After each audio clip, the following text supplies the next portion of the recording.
Welcome in. It is Big Ten Today on a Thursday. We are presented by Gatorade. Dave Revson and Jake Budd. It's hard to believe college football playoff starts tomorrow. We have 4 games coming up this weekend. Cannot wait. It's fun. I can't wait. Home playoff game in Autzen, too. That crowd's going to be rowdy. It's going to be awesome. I think they will be fired up and ready to go, particularly when you think about how the CFP went last year. You get the home game against JMU, so everything kind of falling into place here for the Ducks. Let's dive into our big story, and it is that game for Oregon against the Dukes. The Ducks get that home field, as Jake said, a place where they've won 21 of their last 22 games. The only loss coming this year against Indiana. Oregon, one of 4 schools to make the CFP each of the last 2 years. But again, it was a quick exit for Dan Lanning's team a season ago. Bounced out as the 1 seed by eventual champ Ohio State in the Rose Bowl.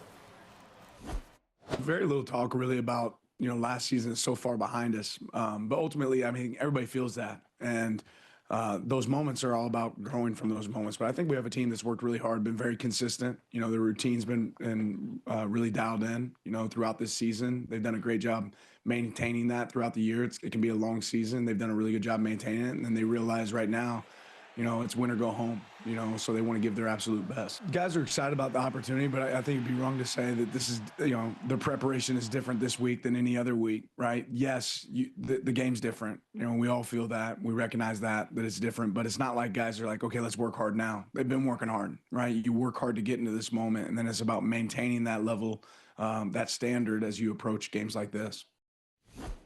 Really interesting point, I thought, there from Dan Lanning, talking about, hey, on one hand, this isn't different. I mean, you lean on what got you here. And I understand that physically, but what about mentally? Because to his point, hey, everyone recognizes this is a bigger game. Yeah. Like, this is as important as it gets. It's win or go home.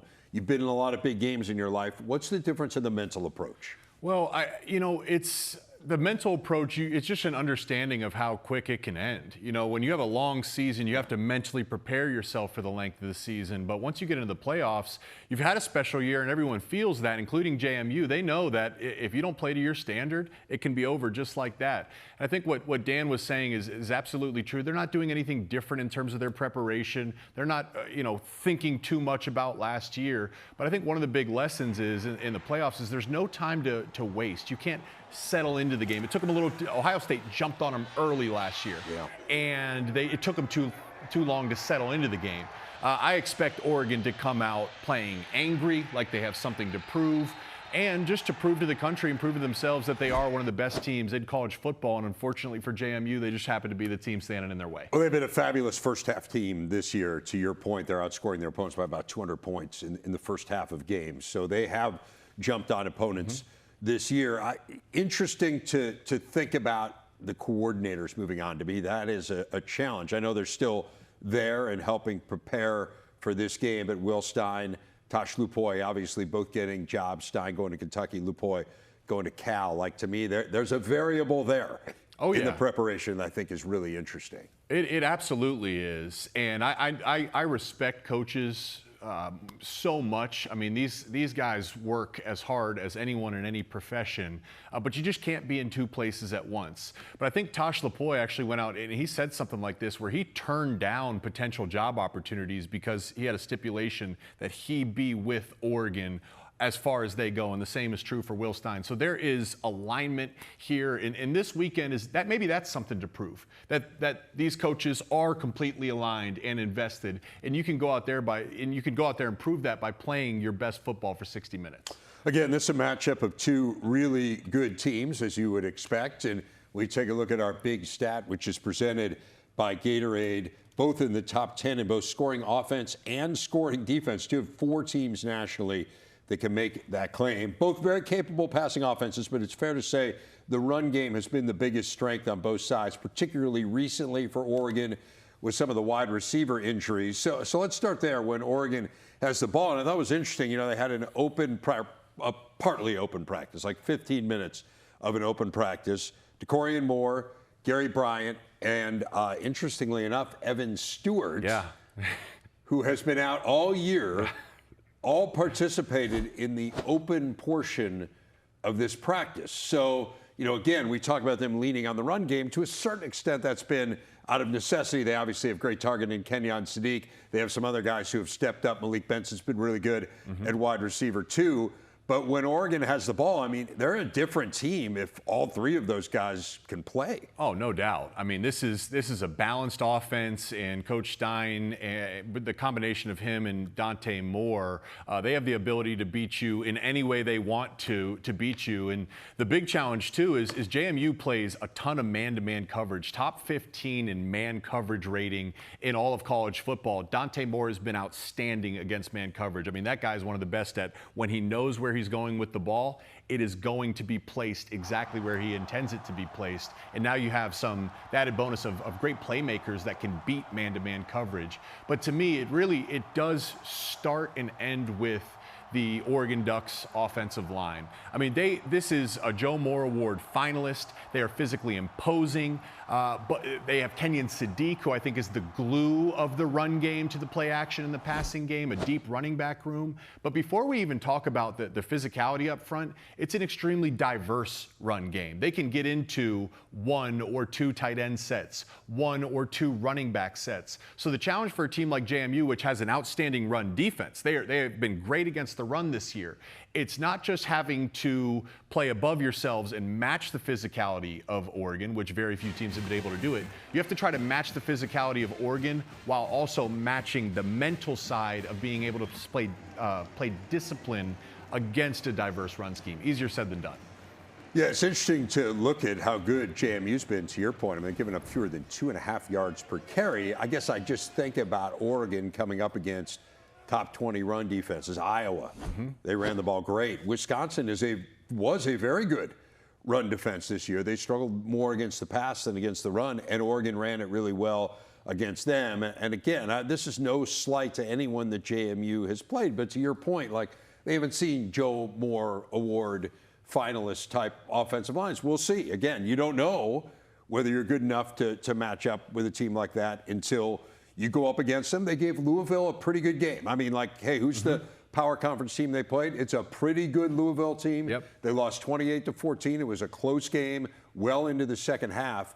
So, again, we'll see. But it feels like on paper there's an advantage there for Oregon, no question. And Louisville is not a dominant rushing team by any standard, but they average about 162 yards on the ground throughout the game. And JMU held them to, I think 113 yards on the ground. So they did hold them below their standard. But Oregon, I just look at them, and this is true in all 3 phases.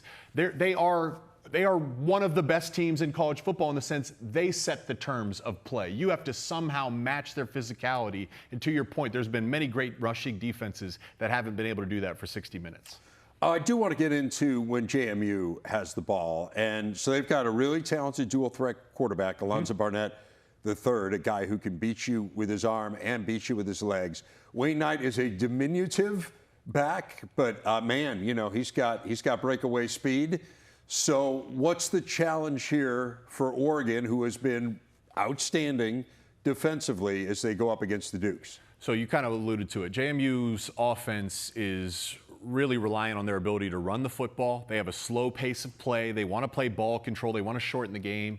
But in order to do that, you need to get first downs, which means you have to win first and second down, which is easier said than done against an outstanding Oregon Duck rushing defense. Now, you might say, hey, with Barnett, having a mobile quarterback always scares opposing defenses. But I point to Damon Williams, who is maybe the standard of dangerous playmaking quarterbacks, and Oregon did a good job of bottling him up. Yeah, they did a great job. They held Washington under 300 yards of total offense in that game. Is there an area at all when you look at this Oregon defense that concerns you? I mean, they played really well. They've been an elite defense all year. Is there anything where you say, if you're JMU, hey, that's something we can take advantage of? I would say I wouldn't even call it a weak point. It's a not as strong of a strength as other parts of their defense. Their rushing defense, numerically, has not been as strong as other parts of their team. But still, I just look at the Ducks' across the line of scrimmage. This is an extremely dominant defensive line. Their linebackers are veteran, and then their safeties are just outstanding. Aaron Flowers, Dylan Thieneman, their ability to trigger and get downhill fast. Maybe if you can catch those safeties off guard, if you can beat them over the top in play action. But these guys are also extremely intelligent football players as well. So it's if for JMU to win this game, they have to win the turnover battle. You got to win the turnover battle by 2+. You have to force Oregon into some uncharacteristic mistakes offensively. You need to flip the field somehow on special teams, and then you need to play clean offensive football for 60 minutes. Like, that's a high pressure situation, and it's going to be hard for me to see how JMU is able to do that against the Ducks. Right. I mean, you think about, like, hey, can you get a big explosive play? Well, I mean, there's no team in the country that's given up fewer plays than 20 yards or longer than Oregon. Oregon is very explosive themselves. I mean, I guess there's just a lot of things you always come back to. I just feel like turnovers and special teams. The weather. There's some way. Have you seen the weather? It's like 100% rain for the next week plus. Yeah. So maybe that can always be an interesting element. Yeah. You know? Yeah. Again, you've got two teams that can run the ball. Yeah. So, I mean, you tell me. I mean, it feels like, if you were a team that was really pass heavy, that would be an issue. Running the ball is not, but you need to run the ball with enough success, not enough to have a dominant day, but run the ball with enough success so you can sustain drives. Like, you need to be able to convert third downs or avoid third down altogether. The whole game plan here would be to try to shorten the game as much as possible. But if Oregon's beating you on first and second down and you're getting into third and long and all of a sudden the pass rush comes alive, that would concern me if I was JMU. I sense you feel pretty good about this game from Oregon's. I do. This team, I know Dan says, and it's right, like, they're not thinking about last year, but they had a special team last year and it slipped away right through their hands right away. I think that the lesson in that is how precious this postseason is and how important it is for everyone to be at their best. I expect Oregon. They have handled being the heavy favorite a number of times this season, and they have just dominated. The best loss in college football to the Hoosiers. Right. So, I mean, this is an outstanding football team. I'm fascinated to see how healthy the wide receivers are, because I keep coming back to, in the last month, I mean, really all year, we haven't seen the team that they expected to have because of Stewart's injury. But the last month, they've had to kind of figure it out. I mean, Kenyon Sadiq's become a huge go-to guy, and obviously, I know in your mind he might be the best tight end. I think he is in the country. So I mean, it's nice to have that. I don't want to say to fall back on, but it's nice when you have these high-profile injuries to still have player of his ability, of so many different guys who can beat you. But I just think about if we really did get to a point where we saw Oregon at 100% or close to 100%, given how good they've been at less than that, sky's the limit. You're talking about a team that could be the healthiest that they've been all season at a point in the season when most teams are having to play without key players. Yeah. And Oregon is getting healthy at the most important time of the season. That is scary for the rest of college football and good for the Ducks. Speaking of scary, here's a look at Kenyon Sadiq. Here's the thing, too. Tough cover. This fan base and this crowd, I mean, when you walk outside, I had not been to Autzen before I went to cover some games there. And, like, when you look at the stadium, it's not like necessarily an intimidating stadium. But when you get in there, like, that fan base loves their football team, and they get loud. That's another challenge for JMU is, like, how are you going to handle the environment? Because other than Indiana, really no one has. Right. And again, it's unlike anything that they have seen, and that's no fault of their own. It's just because you haven't done something before doesn't mean that you can't do it, but it's going to be tough, no doubt. The Ducks have to be feeling pretty good, but again, they used last year as that guy. Different scenario when you're taking on a team that ended up winning the national championship as Ohio State did. But the AVCA Volleyball All-American teams released yesterday, not surprisingly, a bunch of Big Ten players making the list, with 5 first-teamers, including 3 from Nebraska: Andy Jackson, Harper Murray, Bergen Riley. Wisconsin's Mimi Collier in that group, as was Penn State's Kennedy Martin. 4 others made the second team, and 3 made the third team, including Carter Booth, who will help lead Wisconsin in its Final Four battle with Kentucky tonight. And speaking of that, we are now joined by Cameron Irwin, who is covering the Final Four for us, not just the host of Big Ten tailgate, but also an accomplished volleyball player herself at Oregon and Washington State. So, Cameron, let's dive into this Final Four. And I guess I'd ask you to put your analyst and your former player hat on first. We all know about Nebraska being knocked out. Obviously, Texas knocked out as well by Wisconsin. Is there a clear-cut favorite here in your mind? Yeah, Dave, that's a great question. I think what makes this group in the Final Four so intriguing is the fact that you have two teams that have never even made it to a national championship matchup. But then on the other side, meeting this evening, of course, you're going to get a chance to see Kentucky facing off against Wisconsin. Both of those teams are the only two teams, and they only have one title to their name. So in terms of championship experience, I think that's what's really leveling the playing field, and it really feels like it could be anyone's title this year.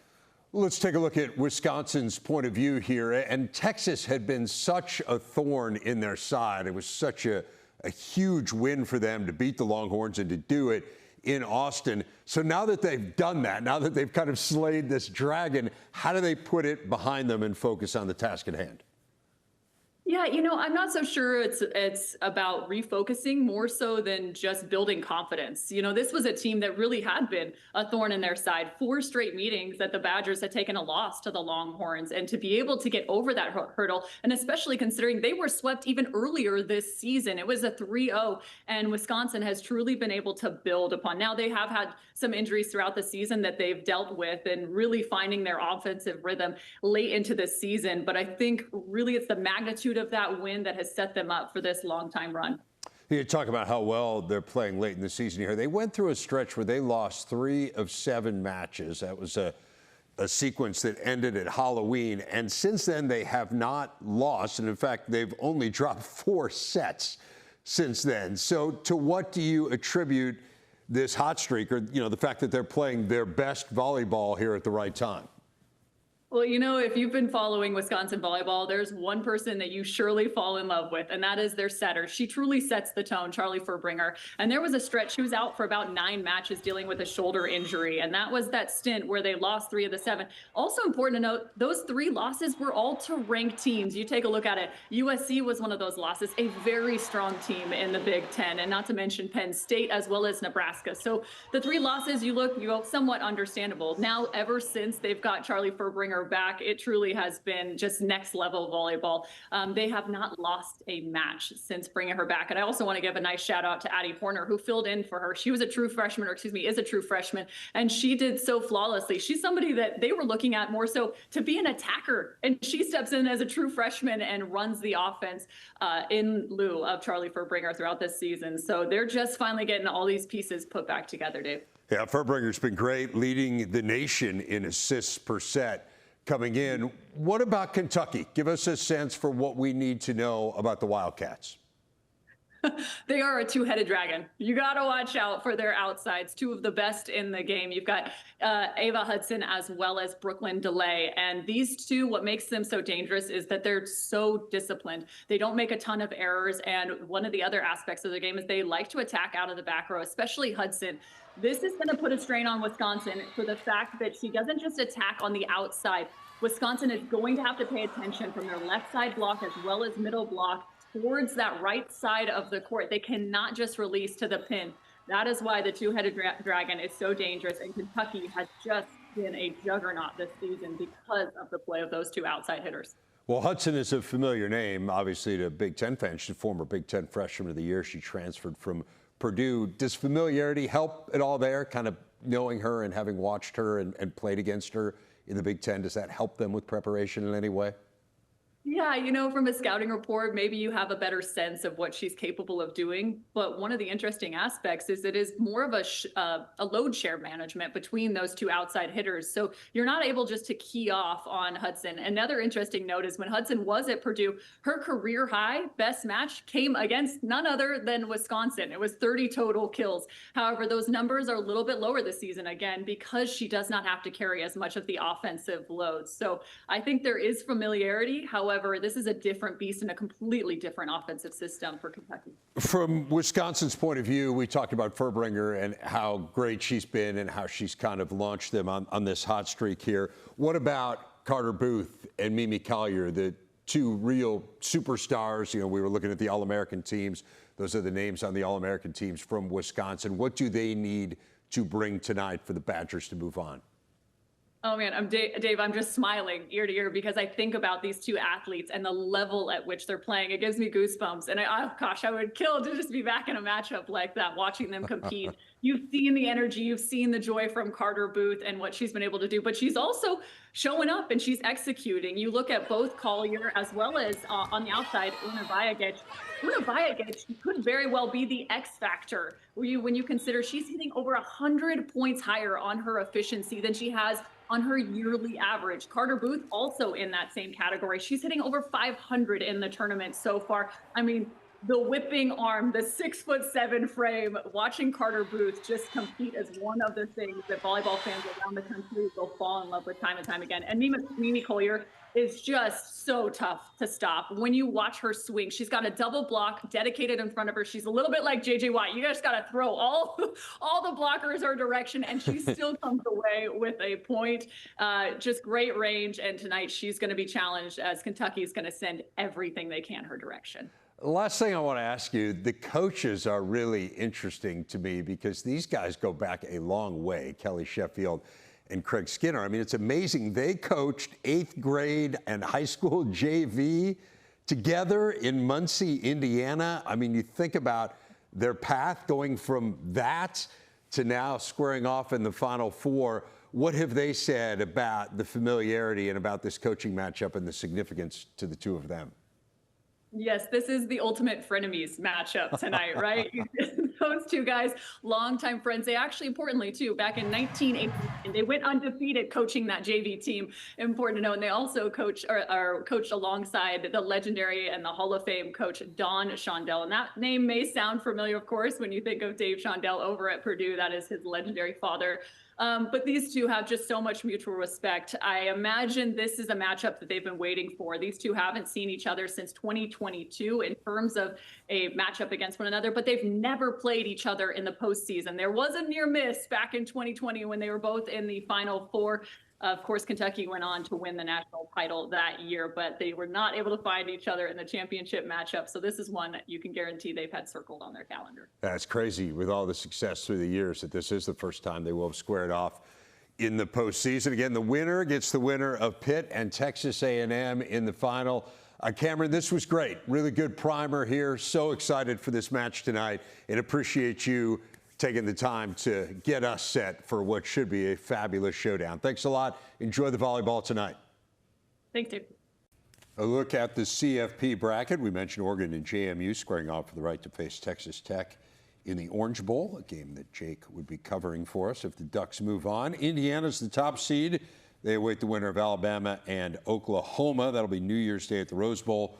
Ohio State seeded second. They get either Miami or Texas A&M in the Cotton Bowl New Year's Eve. I will be there to cover that one with Jerry DiNardo. So let's break down these two teams that are standing by and awaiting their opponents. And let's start with Indiana, #1 seed, undefeated, Big Ten champ. What intrigues you the most about IU as they prepare to embark on this playoff run? Well, I think like the obvious thing is we've talked about this is, how do you handle the time off? How do you handle the Cinderella storyline and the media attention, the fact that they're undefeated and a lot of people are now picking them to make a run and win the national championship?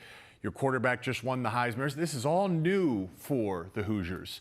But I look and I say you cannot point to a single instance where a Signetti-led team has showed up unprepared for the moment. I have zero doubt that they are going to use this time off actually to their advantage. They're going to show up and be prepared.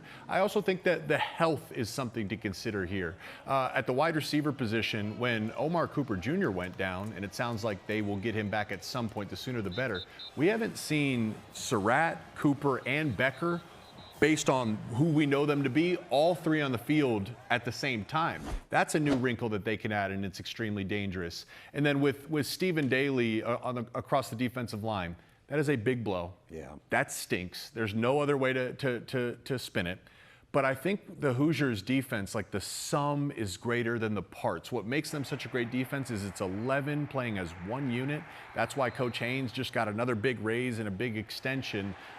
They will be able to overcome adversity as they have all season long. It is such a bummer with Daly, particularly the way in which he got injured. But a guy who's second in the nation in tackles for loss, and if you missed it, he was celebrating after the Big Ten championship game and got hurt. I agree. I think what you're saying, I think you've kind of answered my follow-up a little bit, but just like the magnitude of the moment, like I agree with you. Every Kurt Cignetti team has shown up ready to go. And I feel like we had the same conversation before the Big Ten championship game, the magnitude of the moment. We had that conversation going out to Oregon. And all of these games along the way where you felt like at a certain point they might just say, hey, we're not supposed to be here. Do you have any fear of that in any way? I don't, and I think that's the magic for Coach Cignetti is, when you see him, they're blowing whoever out, it's 60-3 in the fourth quarter, and he's down on the sideline looking angry, and you're like, man, Coach, why don't you smile? And the reason is because Cignetti says, hey, listen, there is a standard, and it doesn't matter what the score is, it doesn't matter what the situation is, it doesn't matter if it's our first, second, or third team in, you play to the standard. So in a sense, from the moment Cignetti got there, every single day has been an opportunity for them to prove to themselves that they are capable of being national champions. So it's a dress rehearsal. You rep and you rep and you rep and you rep to earn the right to then be confident in those big moments. That you felt that environment in Indy. That was a raucous environment. I mean, the air was charged up, and those guys did not blink once, and they haven't all season long. I mean, I don't know how many teams. I don't know how many teams in recent history would go on the road against Oregon, Iowa, and Penn State and leave those venues victorious. They've proven they can handle big moments. No, I'm with you, and you couldn't have more of a contrast. Like if there was going to be a moment where they said, we don't belong. We're not supposed to be here. We're Indiana, and we're not supposed to do this. It would have been against Ohio State, right? You can't have more of a contrast, right, historically, than Indiana against Ohio State. You just can't. Yeah. Again, that's not, like, that is a commentary on things that these players had nothing to do with, but it is the reality.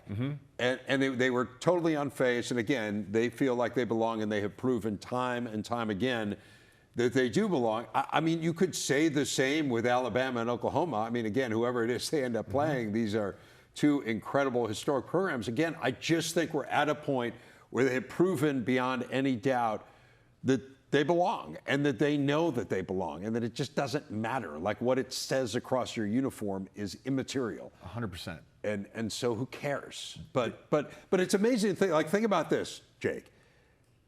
They have won 3 bowl games ever in the history of the program. So they have to win 3 postseason games here to win the national championship. Yeah. It would equal the number of postseason games they've won in the history of Indiana football. Well, how many times have you said the first time ever? Yeah, no, I know. I know, and so crazy. It's starting to be a me problem, right? It's starting to be like the rest of us because they don't care. Yeah.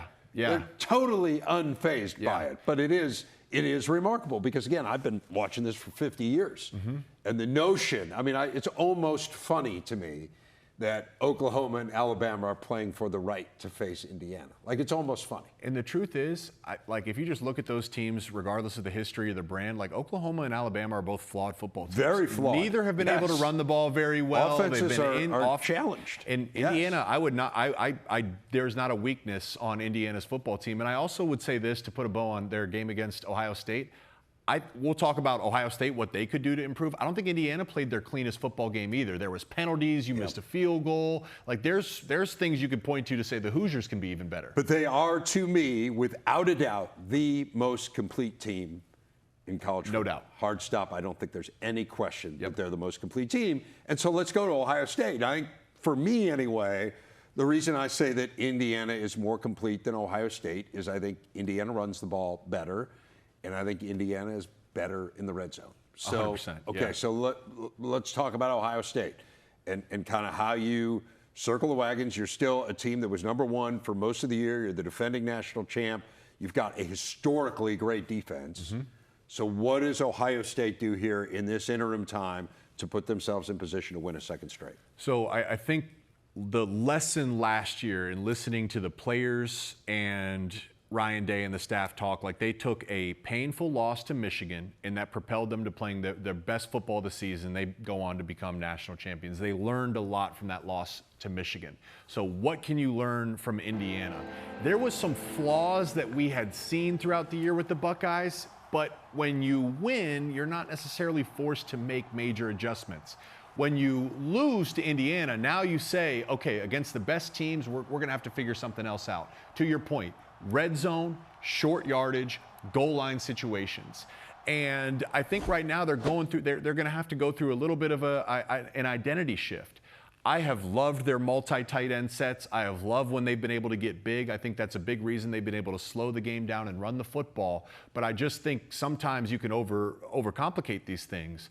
I don't see a world where if you put yourself on the opponent defensive coordinator's mind, where they would feel better if Carnell Tate and Jeremiah Smith were removed from the field. Like, as much as I love tight ends, I think you have to prioritize keeping Jeremiah Smith and Carnell Tate on the field, even in short yardage situations. It only goes so far. It does.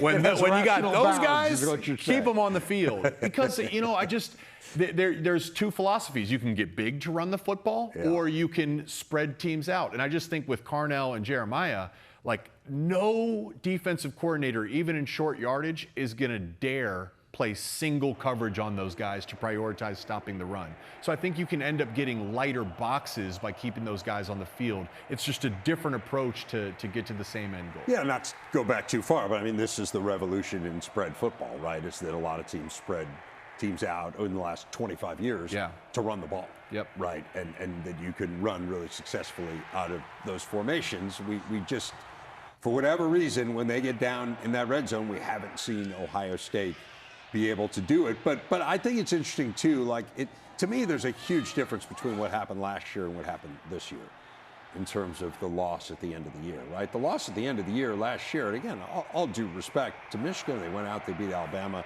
in their bowl game. But I mean, you know, they were a good, not great team.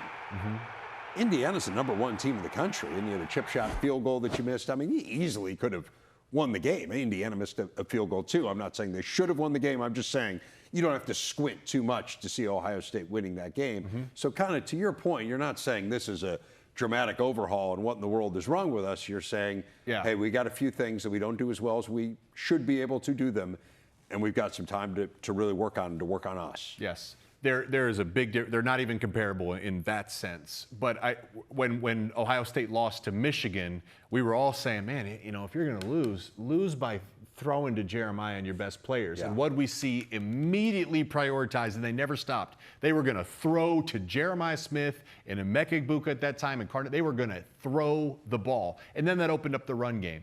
I think that's the lesson here in the loss to Indiana is, hey man, if we're going to go down, let's go down by prioritizing keeping our best players on the field and targeting them in gotta-have-it situations. How amazing would it be to see those two match up again? Highly likely. Game. It's highly likely. And again, you know, to your point earlier, I think Oregon's got a great shot. I think all three of these Big Ten teams have what it takes to win a national championship. Absolutely. I cannot wait to see how this all plays out.